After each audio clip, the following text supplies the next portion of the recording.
Hello, I'm Colin Setterfield and welcome to the Spiritually Conscious Soul channel. I'd like to share an insight that came to me during my period of awakening that began in 2012. That there's a whole new world waiting in the wings for each of us to appropriate. And I quote from best-selling author Whitley Strieber, who said, "A new world is coming if we can take it." In my introductory video, I mentioned that the international system of education has lied to us about humanity's origin. It may be difficult to acknowledge that the narrative of our human origin as taught through the national education providers is wrong, but it is. In fact, it's not just wrong, it's a total pack of lies, fabrications that have been fed to us for the purpose of cover-up that has lasted for centuries. Now, before you dismiss this as just another conspiracy theory, it would be prudent to do some investigation and choose which side of the debate you should stand on. A clue to arriving at a satisfactory answer will be the need to research both sides of the argument. If it's only the mainstream media that is considered, then that ship's already taking on water. Now you may ask, why on earth would anyone want to cover up the true history of our human origin? What could be of such alarming significance that mainstream academics, scientists and theologians in particular would be terrified for humanity to know about? And these, my friends, are excellent questions. Well, it all started with the early Roman Catholic Church and the control it exercised over the growing mass of worshippers all over the known world. Throughout the history of the Roman Catholic Church, the clergy have always held the reins of what should be taught to the proletariat, and from the time they became aware of how human life was spawned on planet Earth, they knew the real truth needed to be covered up.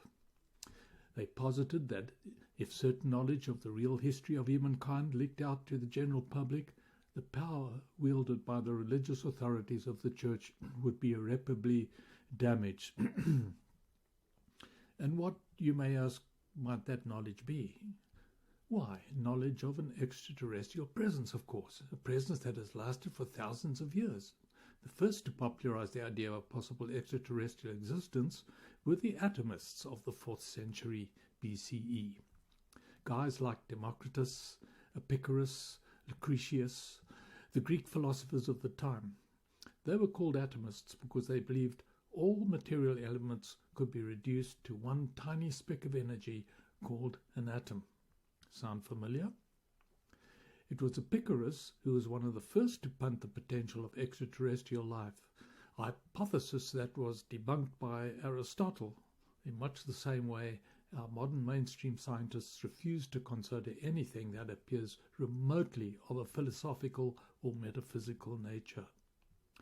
The reality of an extraterrestrial presence first dawned on the Roman Catholic Church leadership in the 15th century, and after due consideration of the impact this knowledge would have on the general religious population, they decided to keep it secret, and thus the cover-up I alluded to earlier in our talk began in earnest, and continues to this day. Are you surprised to hear this explanation? If you are, then maybe it's time for you to do some proper research for your own peace of mind. Do you know that the US Navy has in recent times acknowledged the reality of an extraterrestrial presence? They did this by declassifying and authenticating 2 videos that show contact between F-15 fighter jets and UFOs, 2 very similar escapades, 11 years apart, called the Tic Tac and Gimbal incidents, which were leaked to the internet several years ago. So it's official. You can cry conspiracy theory and ascribe UFOs to those who smoke wacky tobacco all you want, but at the end of the day, extraterrestrials are a real fact of life. And that narrative, my friend, is here to stay. And this constitutes the basis for the Vatican's fears. But sharing the cosmos of extraterrestrial life is not the major concern. It's the part that ETs have played in the human story that terrifies them.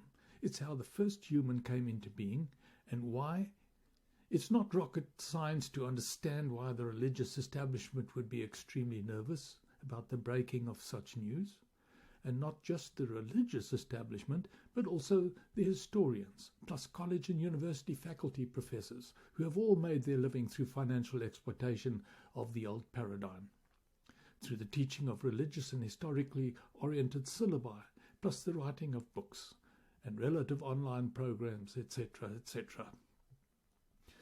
But despite all attempts to debunk it, the popular ancient astronaut theory has found resonance with many awakened souls around the globe. This theory reveals how extraterrestrials, who have been visiting the Earth for thousands of years, were responsible for what they called the grand experiment, or the seeding of human life through an infusion of their own DNA with that of the ancient hominids of the time. It is the ardent belief of many that a disclosure on this matter is imminent, and we will never ever again see ourselves as the result of a Darwinian-styled evolution. Thousands of discerning souls feel a deep connection to these past visitors who have always been and still are monitoring the evolution of human consciousness. A great book that deals with the ancient astronaut theory is Humans Are Not From Earth by Ellis Silver, PhD. And from a religious point of view, the Book of Enoch, the Ancient Astronaut Theorist edition by Stephen G. Porter. The Book of Enoch is considered to be an apocalyptic writing, meaning that its content is revelationary.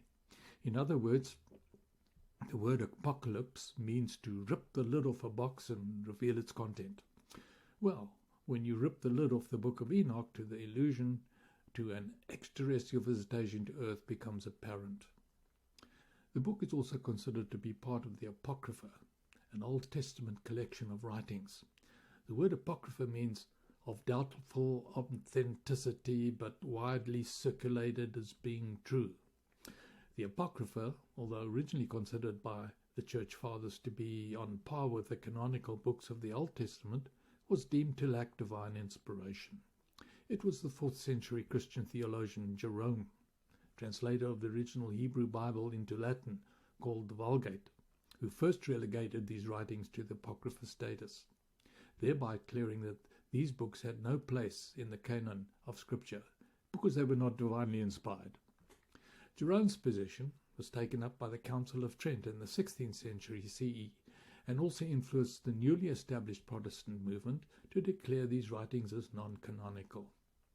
I include this information for those who might be skeptical of this position, but also for those who want to further research the ancient astronaut theory. Well, dear spirituality and consciousness evolution enthusiasts, that's all we have time for in this viewing of Spiritually Conscious Soul 101.